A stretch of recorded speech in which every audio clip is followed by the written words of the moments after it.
It's another sunny morning here on Mustang Valley, and we have plenty of things that we need to get done today. Hello again, I am Jim Bob, and welcome back to Big Bud Farm. So the money is a little bit higher. You may well have noticed that I'm now over 3 million. I went back and I redid that contracting job that I failed so miserably twice last time out. I went and did that cultivating job. I ended up taking a 10-meter seeder as my choice of starting equipment, and then obviously switched over to the flexi coil to do the job, and it took the payment, the default payment, up to around 207,000, which was pretty nice. And because we got that job done so quickly, we got 119,000 just as a time bonus as well. Really nice payout. And then after that I then seeded the field as well, so I kind of had to juggle through a lot of different equipment. So I finally got something that would let me plant sunflowers, and then check that the farmer actually wanted me to plant sunflowers, and rather, instead of corn or beets. And finally I got that mission up and running. I used the Great Plains YP2425A so I could do the seeding, because I'm not that much of a masochist, and I didn't fancy running a 12-meter or even a 9-meter seeder on that field. It would have taken me, far more time than I was prepared to put in. But we got that done, and I got a payment of, I'm not sure, I can't remember how much I got. It wasn't a huge time bonus payment because it was just the equipment that we were offered.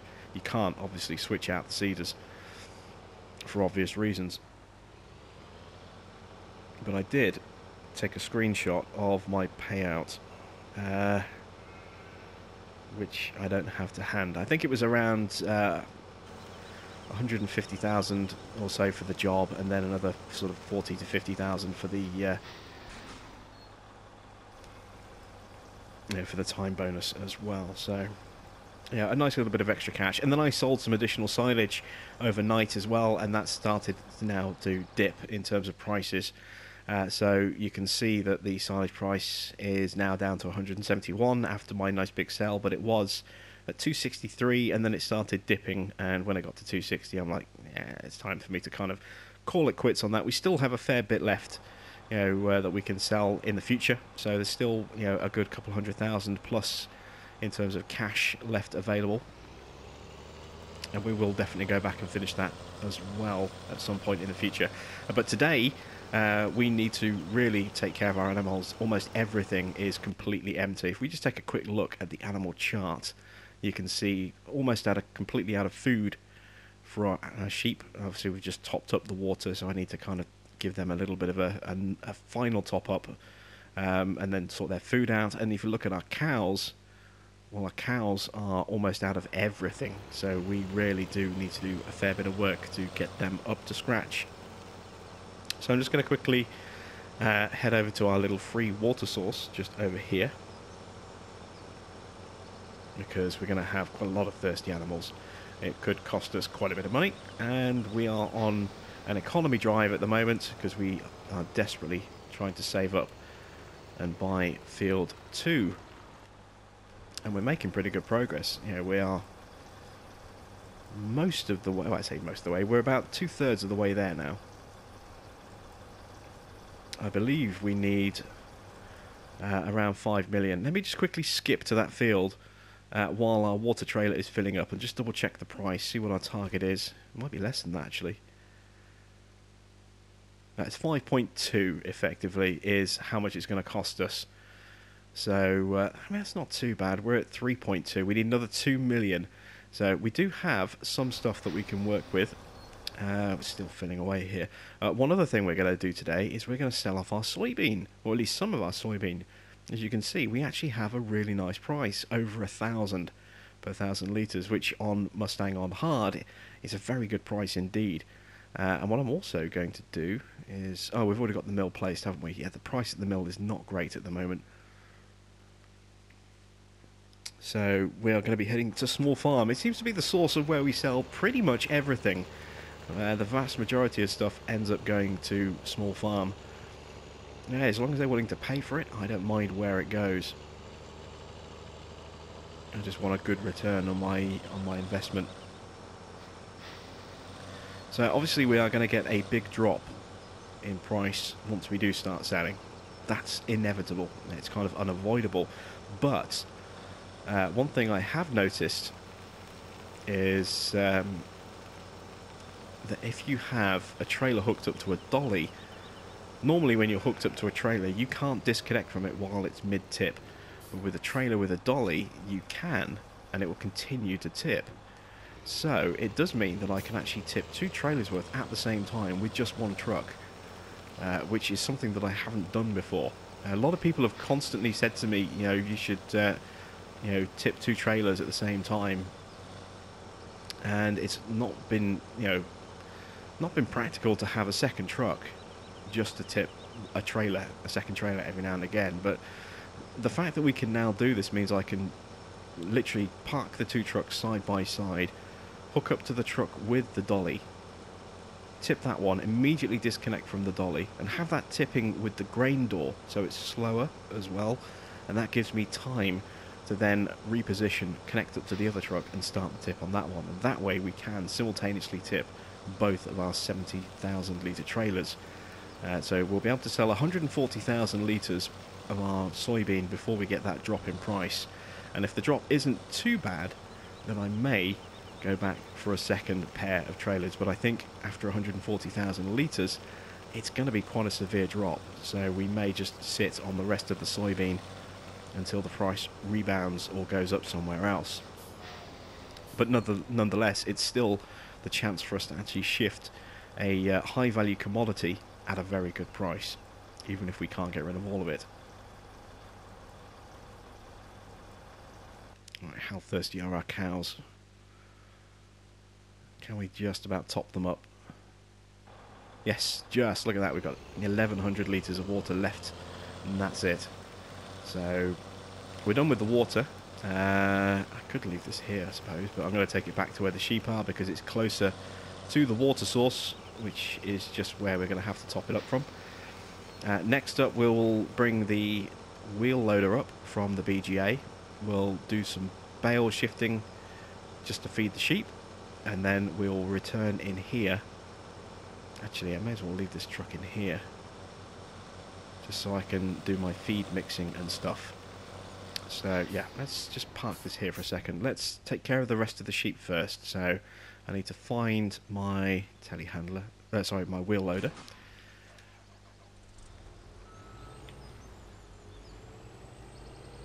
This thing's filthy, as you can see. It's been shoveling away. And that's all the silage that remains now. So less than a bunker's worth of silage remains. I'd say probably about 3/4, you know, of a full bunker is left. But still quite a substantial amount of cash, you know, left in there. Now the claws for this should be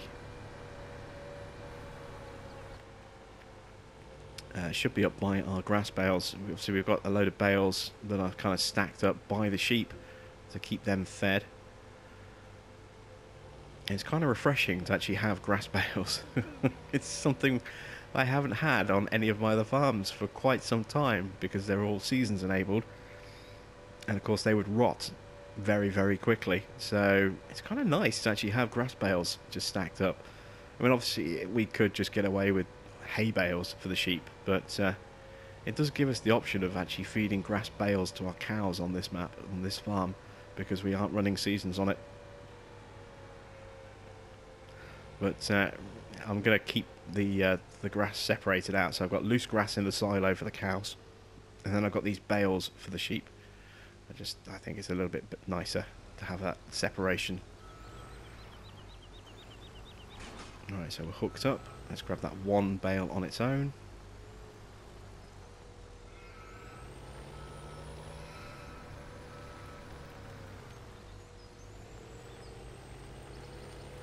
Just sneak this in ahead of the Lely Juno. There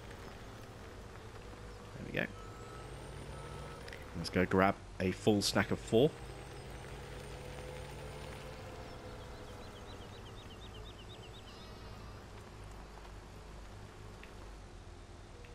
Plenty of bales left, as you can see, before we need to worry about stockpiling food for these sheep again.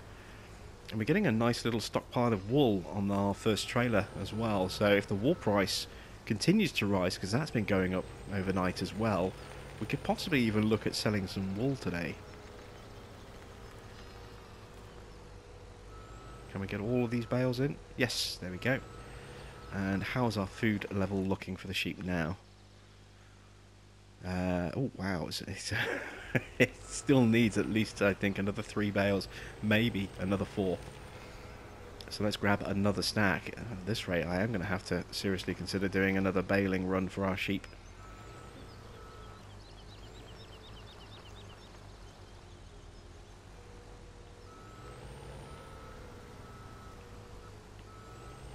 I'm going to go in the other side this time, just so I don't get in the way of the Juno.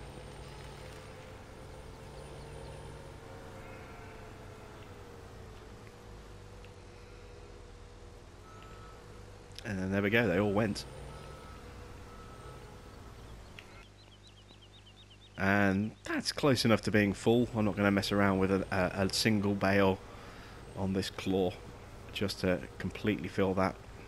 This is a 6-day food trough rather than a 3-day seasons food trough. So that'll last them for quite some time before we need to worry about topping them up again. Let's drop the forks off again.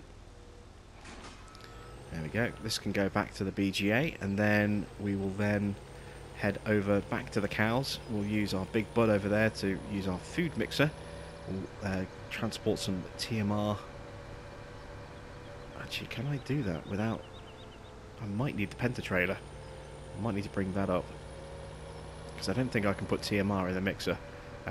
We'll find out in just a moment. I'll see you in a sec.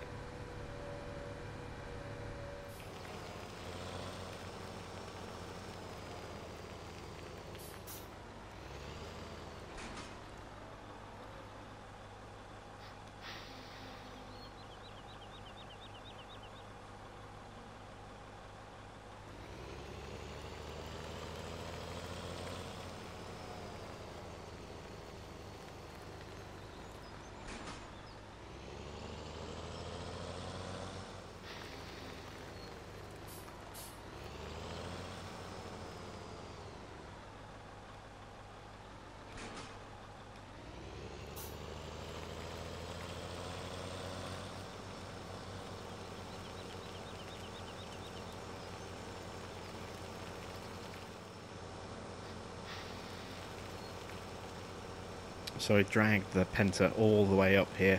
I do like this trailer, we just don't use it very often, but it is a cracking mod.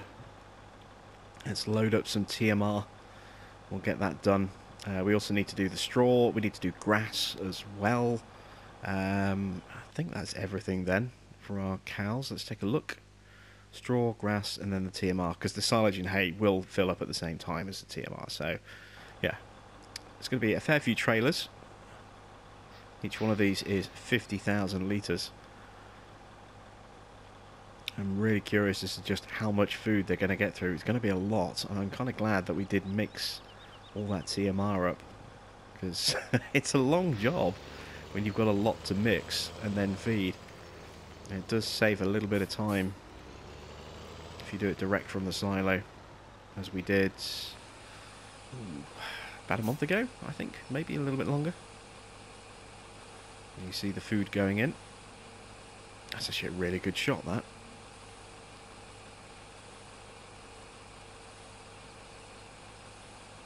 And how much of a dent have we made? Not a big one. So we're looking at adding at least, I would say, another 3 trailers worth. So that's 200,000 litres of food that we're going to be adding to our cows. Oh, this is it. This is the last of our TMR. Oh, okay. I thought we'd made more than this. Obviously not.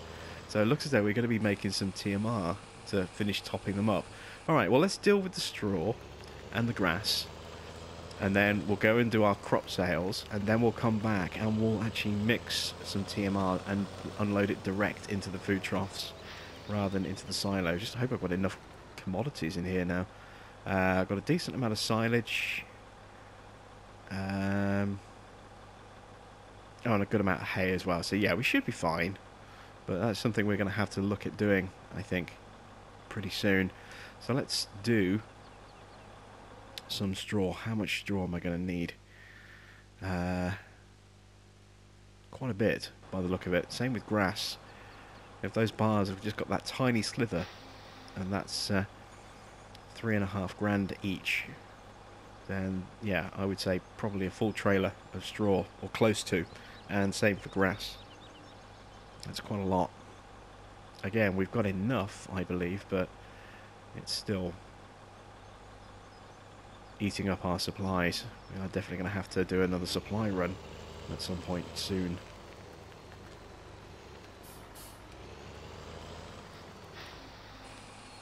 Let's get the straw tipped as quick as we can before the the Lady Juno comes back.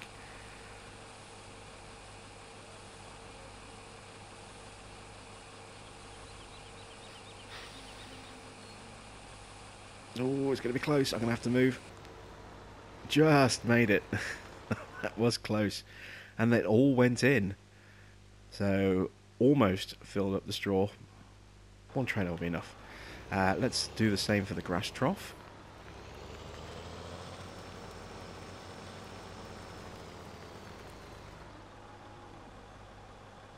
And plenty of grass, which is good because these cows do get through a lot of it. Way more than my sheep do.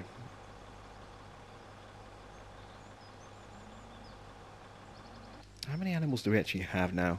243 sheep and 139 cows. And as you can see, the cows, it's only 20% of their food, yet they go through twice as much. Well, not quite twice as much, but, you know, they go through more. Actually, no, it is about twice. When you double the number of cows, like, to get it close to the number of sheep, yeah, it is probably about double the amount that the sheep eat, and it's 100% of the sheep's food. So yeah, they go through an awful lot of grass. And there is their very empty food trough, just tiny little bits left in it. Of course, we could tip this in the main food trough, but I like to keep the grass separate. I like seeing animals at all of the food troughs rather than just at one.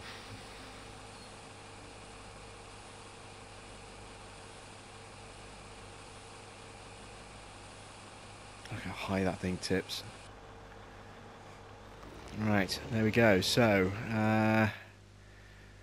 we're good on everything except power food now, and we kind of need to mix a load more. But that could take a while, and as I say, we have products to sell. So, we're going to park up here.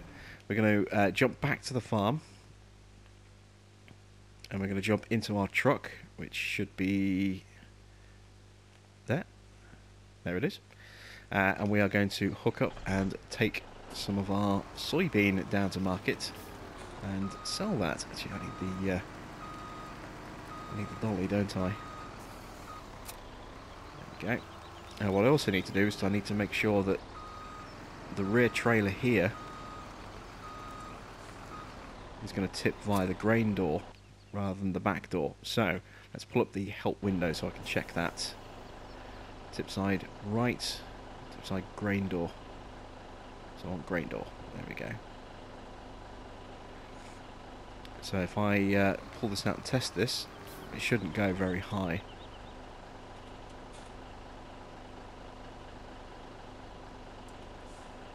Yeah, there we go. Just the grain door, you see? And that's what we want. We want this one to tip at a slower rate, because it then gives me time to disconnect from the dolly, get connected to the other trailer, and then tip that as well.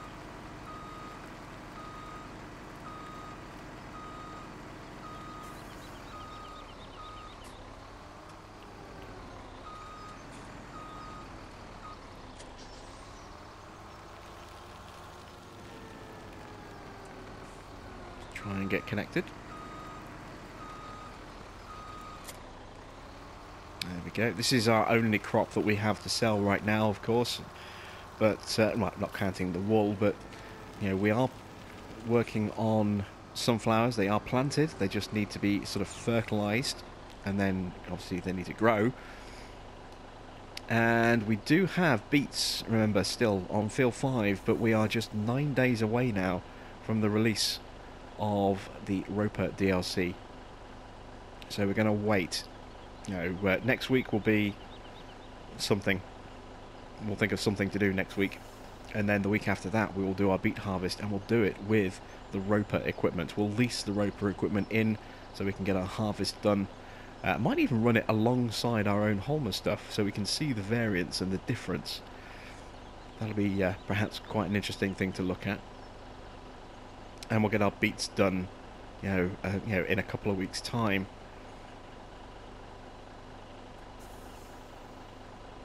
Hopefully next week. You know, if I stay on top of the fertilising, then we could actually do our sunflower harvest next week.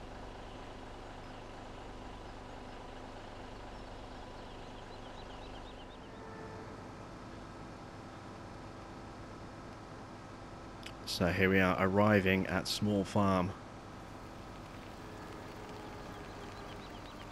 This is going to be all about positioning these trucks, just the right positions.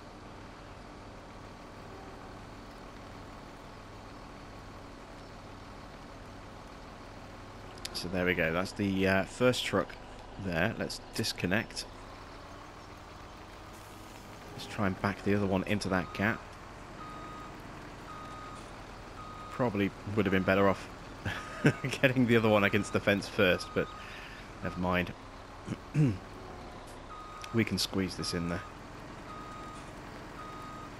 There we go, look at that, beautiful. Can we get it back out again? Yes, just. Right, so they're both over the cell grate. As you can see, we've kind of clipped through the fence ever so slightly. That's a little... No wonder we're stuck. As long as I can tip, that's the important thing. We can deal with the rest later. So, we're going to try and tip both of these trailers at the same time now. As I say, normally you can't disconnect from a trailer when it's tipping, but because we have the dolly between us and the truck, we kind of can. So, if we hook up, start the tip, we can immediately disconnect. I can back up. And that slow tip gives me time to get to the other trailer. And there we go, we have 140,000 litres of soybean going through. You see that price, $1,082 per 1,000 litres. We still have 310,000 litres in storage. So that's, you know, 5 trailers, 4.5 trailers.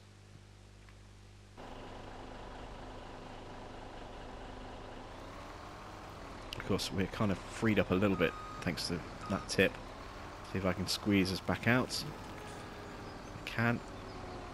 Might even be able to get connected up before that other trailer's finished tipping. Nope, there we go. $151,555 for that first tip of soybean. That's very, very nice indeed. Let's see what the price is looking like now. Not good. 864. It is 936 at Valley Grains. Do I sell at Valley Grain as well? I don't know. I think we could probably do better if we just waited, maybe. Maybe. That's a really good price for sunflowers. It's a shame it's all ready to go. $919. Here again at Small Farm. We always seem to sell here. Yeah, I think we'll hold off for now. We were going to check the wool price, weren't we? It was blocking traffic here. Still going up, so we'll see where that stabilises at. We might sell some wool as well. But yeah, there we go. That is a really nice big sale of soybean there. 140,000 litres at a good price. We still have another 2 complete trains worth, so to speak. And then a partial trailer on top of that as well, with 5 more trailers worth in total. So if we can get around 140, 150,000 each time, then that means we're looking at quite a substantial amount of cash for our soybean there, and it just gets us that little bit closer to our $5.2 million target that we need for field 2. We're getting there slowly but surely. The silage will help More contracting will help. I'm going to be harvesting that field of sunflowers that I planted, last night, off camera. That's going to get us a good few 100,000, because we'll take on a contract job with a 9-meter corn header, and then we'll switch out for our 12-meter helianthus header, and that'll enable us to do more work and at a faster speed as well, 9 miles an hour instead of 6. So that means not only will we get a good kind of initial payout, we'll also get a nice time bonus. We'll probably be looking at about 500,000 for doing that field, maybe possibly even a little bit more. Right, let's jump our way back up and take care of our cows with the TMR. That is our Lily Juno. Let's just visit here. Where did I leave the truck? There it is. So the truck, the big bud. Let's disconnect from our Penta. I need to figure out where I'm going to store it up here. Might have to put a little shed down somewhere. I don't know. I'll think of something, I suppose. Let's start making some TMR. So, as before, our mixed ratio doesn't need to be 50-50. It doesn't need to have straw, hay, and grass. It can be nice and loose and fluid with the mixed percentages, as long as we don't dip below 25% of either straw or silage. Sorry, of either silage or hay. Then the rest of it can just be the other one there. So I'm trying to remember what we mixed it as last time, but what I'm going to do is I'm going to pop the help window up again. Oh, nope, that's the speed. There we go. Just so I can see the mix ratio bars. I'm going to mix in, start off with a little bit of silage. I'm going to start with, say, 12,000 litres. I think this is a 64,000 litre capacity, so 12,000 litres should be... Oh, I've gone way too far, haven't I? Alright, let's dump some of that. Not paying attention and not realising how fast that thing was filling up. Which is my tip side as well. Tip side, right. Okay, yeah.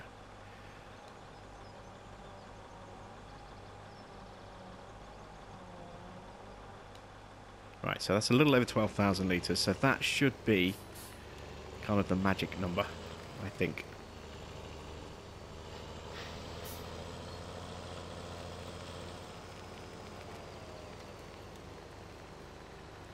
Now if we fill the rest of this with hay,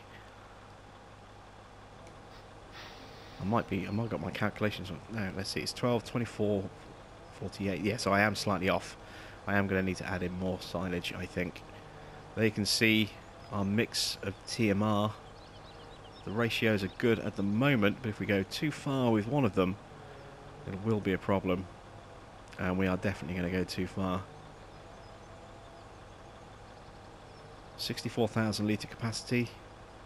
Let's stop there. Let's add in some more silage. Actually, I suppose I could add in some straw to that mix as well. Let's add in some more silage though.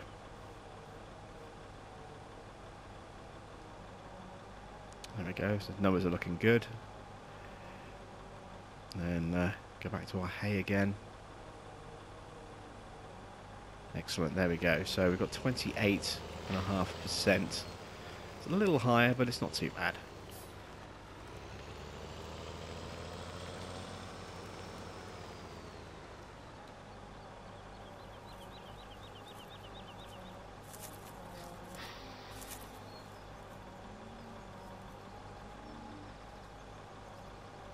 There are our hungry, hungry cows.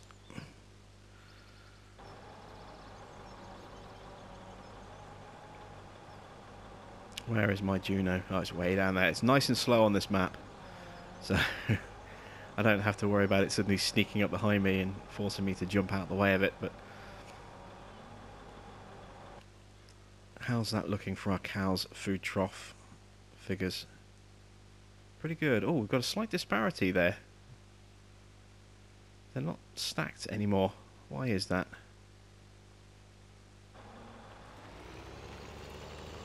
Normally, as long as I have a mix, it doesn't matter what the percentages are, the bars move up at the same speed. They're slightly staggered at the moment. That's a bit puzzling. Not quite sure why that is.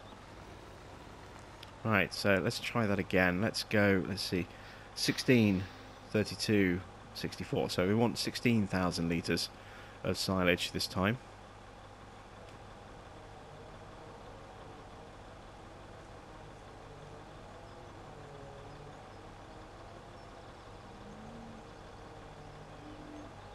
There we go. And now the rest of it should be fine as hay.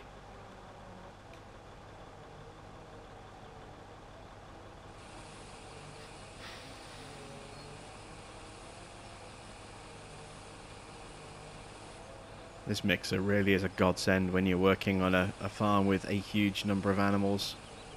It makes it so quick and easy to mix up a large batch of TMR like this.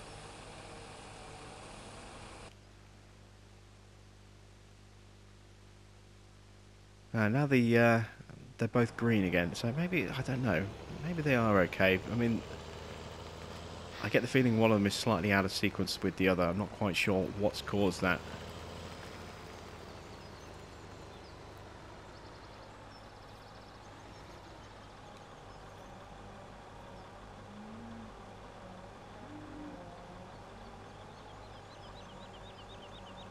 Well, this will keep our animals nice and happy. See, our charts are filling quite nicely there, our little slider bars. The productivity is going up as well. I think we need to add more cows. You know, I don't think we've got enough for a farm this size. I think we need at least 200. It's going to bring in more milk money. Although it is going to eat up the amount of resources a fair bit quicker as well. Do I spend some of our money on increasing our head of cattle? You know what, I think I might. I think I might do. I don't know. Let me know what you want to do in the comments. Do you want us to get more cows? Really crank up our dairy operation? Or should we just save the cash and keep pushing onwards towards field 2? Because it could get quite expensive buying, you know, a large number of cows.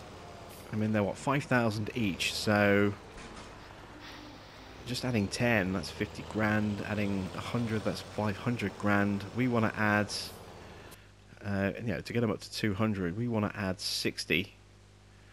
So we're looking at what, 300 grand, I think. Actually, I'm going to leave this here, just there like that. They've got a choice of trailers up here. So yeah, we're going to need to probably spend 300 grand. Now we might well have 300 grand still on the floor at the BGA in one of our silos. So it's not like, you know, it's money that can't be replaced.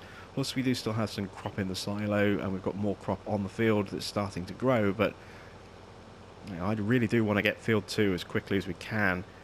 The milk money will help kind of counter the expense, you know, over time.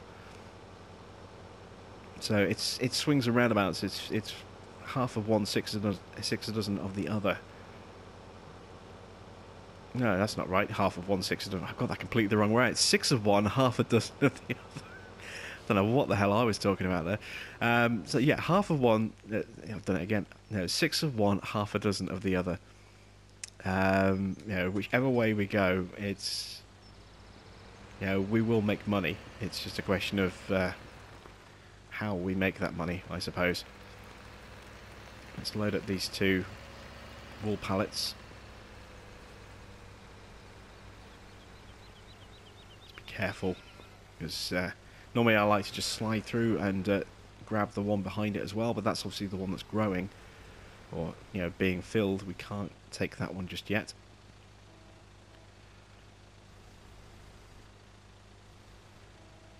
So what I need to do is get this lined up with that one there in front of us.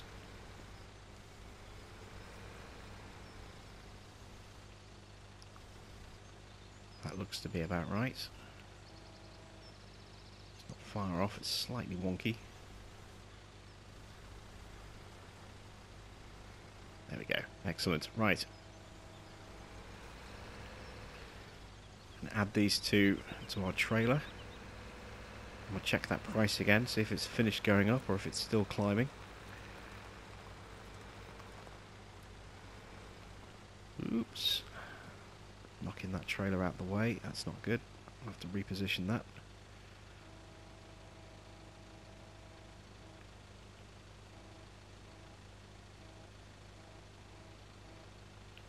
This is just still one of my all-time favourite mods that's been released. This forklift, it's just really, really useful when it comes to doing any kind of pallet work like this. It makes it so much easier. Be able to stack and move multiple pallets at once without the fear of them sliding around all over the place. It just makes things so much easier. It really does. Absolutely love it. And those adjustable forks, you know, in terms of their width, make them really truly versatile as well. Let's strap these down. There we go. Right, let's have a look at the price of wool. Still climbing, so we'll hang on for now. What else can we get done while we're waiting for kind of other prices to rebound and fluctuate a little bit? Well, we need to get some fertilising done. Just going to quickly straighten out this trailer,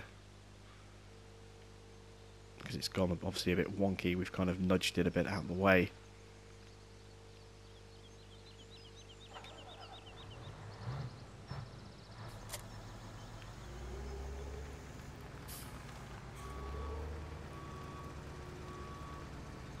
There we go. For those of you that are kind of, you know, envious or jealous of the fact that I can do this with my Holman Terra variant, fear not. There was a mod that popped up in testing a few weeks ago. It didn't last very long. It disappeared again, but I think it might still be being worked on.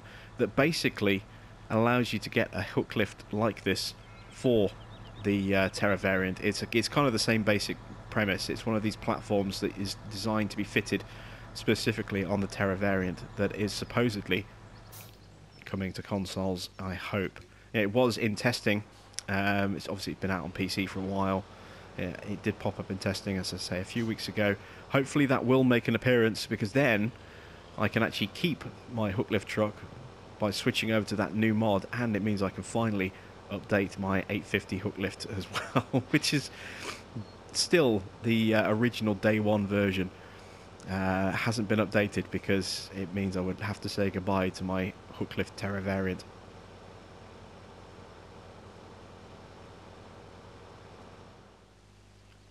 So with the 450 returned back to the shed and our animals kind of taken care of for the time being, we're going to do some fertilizing on those on those sunflowers that we planted.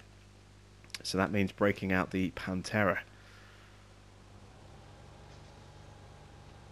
Now, I think we still have a whole bunch, if I remember rightly, a whole bunch of fertilizer waiting for us down on one of our fields. Let's just get out of the yard. It's a shame that this graphic here on this screen never changes. It would be quite cool if you could actually, have that change depending on the field that you're working on. See the actual fertilizing process, but alas, it's not to be.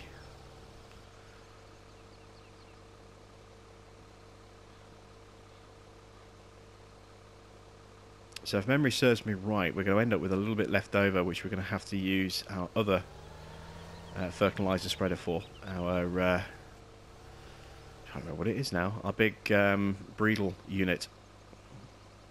Look at the working width on this thing. It is pretty impressive. Let's does this have changeable wheel distances? I don't think it does.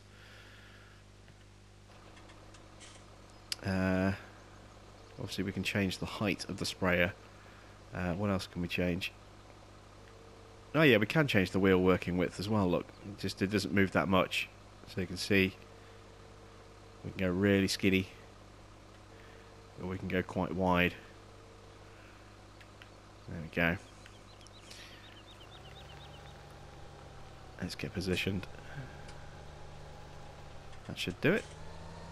Alright, let's unleash our fertilizer.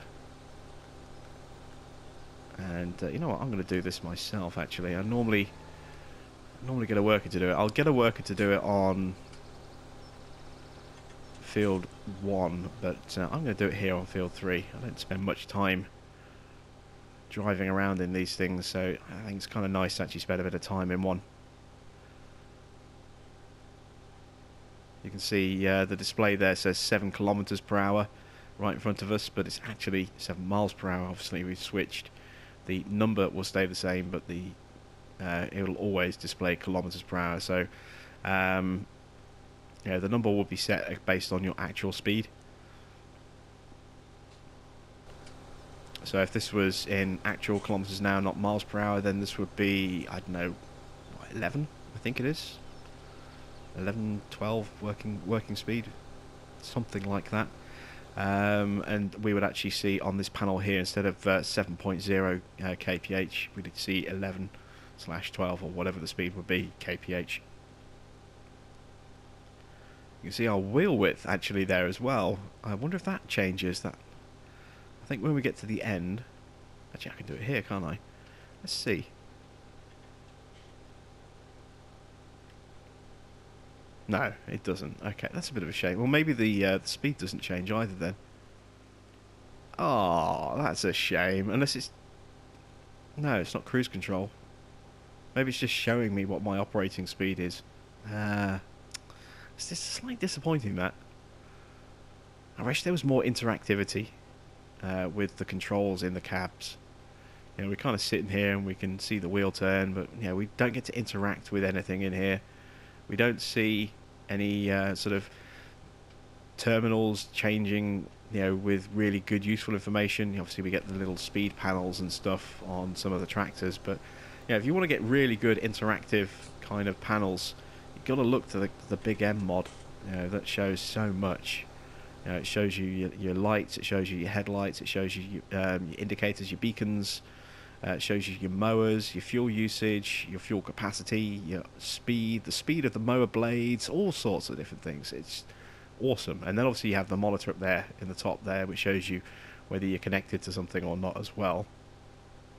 That's a mod done right in terms of sort of information that it can just throw at you inside the cab. It really does help sort of transform the in-cab experience. I mean, it's great that we have these kind of detailed interiors, but when they're just completely static, or you know, very little on them ever changes, you know, it does kind of ruin that effect ever so slightly, which is a bit of a shame.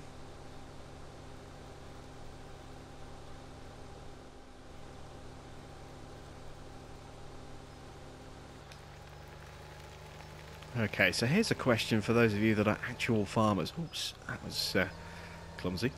Done it again. There we go. The height of the sprayer. Should it be high? Should it be low? Obviously, I guess it needs to vary. But when it comes to actually spraying on your crops, do you want it up high?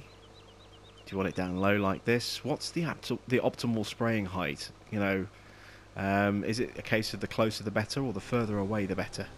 Because I've always wondered. Obviously, we've had these sort of changeable heights available on sprayers, but I'm never quite sure what height I should have it set to. You know, is that a good sort of spray distance? And then obviously we can then change that in terms of its position as the crop grows taller and taller, or do we want to be right down to the ground like that? Is that too low?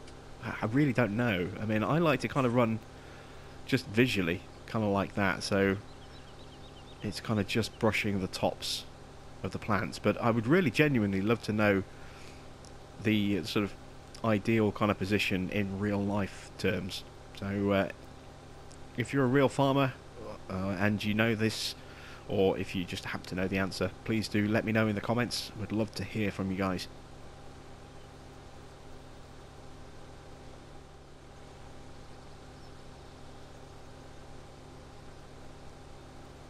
As we continue to speculate about what might be and what might not be in Farming Simulator 19, One thing I would like to see as a new sort of additional feature would be the ability to actually have a little bit more control over these when it comes to actually spraying. Now, I know in real life that certain sprayers can spray from partial boom length to just not using one side of it at all. I think and it'd be great if we had the ability to do that with these, to actually turn off one of these booms, so that when we do get a patch like that, we could just turn off one of the spray booms and just use the right one and have the left one turned off for the journey back up the field again.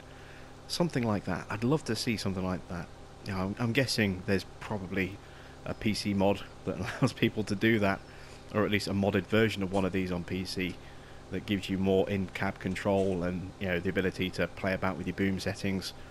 But it'd be nice if we can get those built into the game, I think.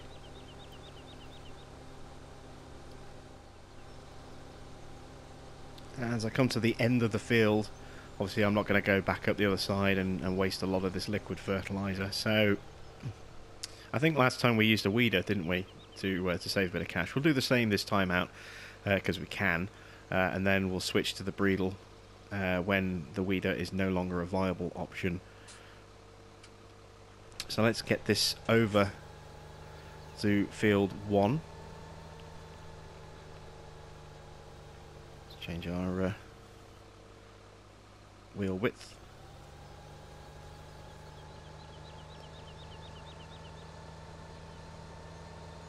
There we go. This thing's really quite tricky at speed because it's got 4-wheel steering.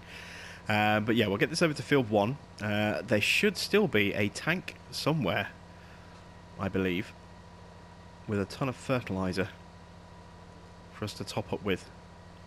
I need to kind of find out where I left that.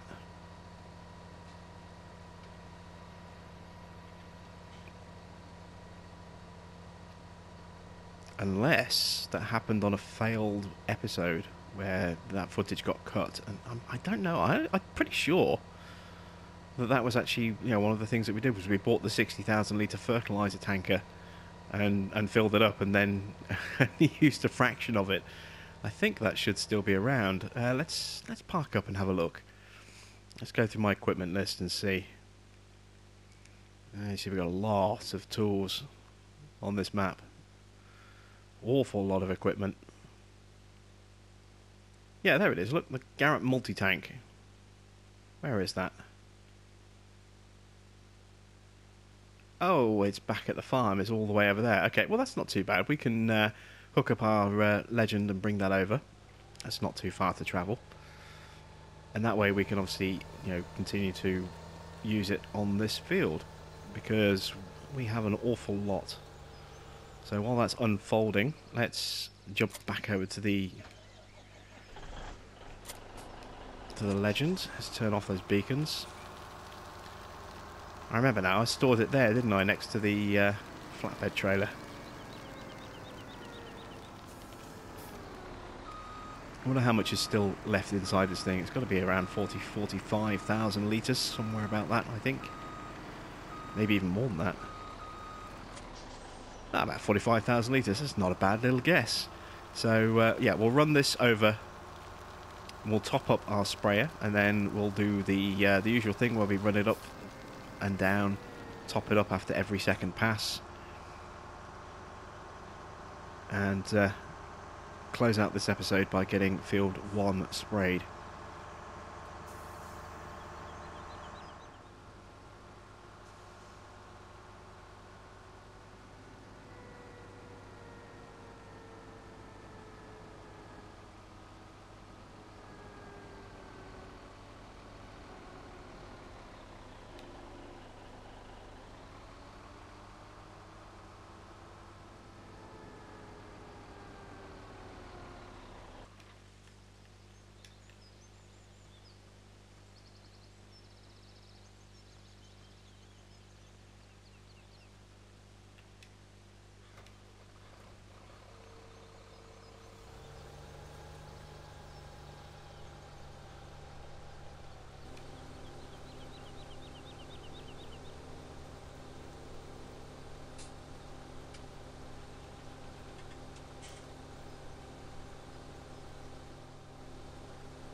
approaching the end of our second pass, which means it's time to fill up. As you can see, we've got about 1,000 litres left, which is definitely not enough to do 2 more passes up the field. So fire the worker.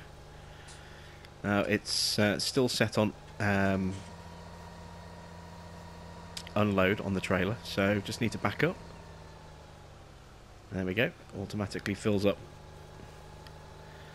which is a really nice little thing. Saves having to jump in and out of different vehicles just to get the unload done. And off we go back up the field again.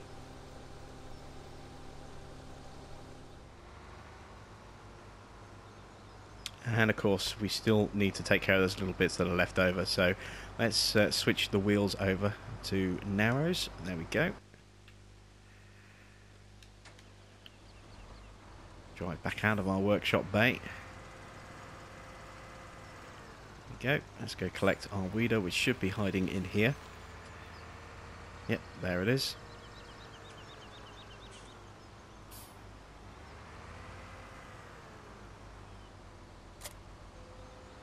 And let's go do those last couple of passes that are required on field 3, and then we'll move over because we'll need to do the same again on field 1 as well.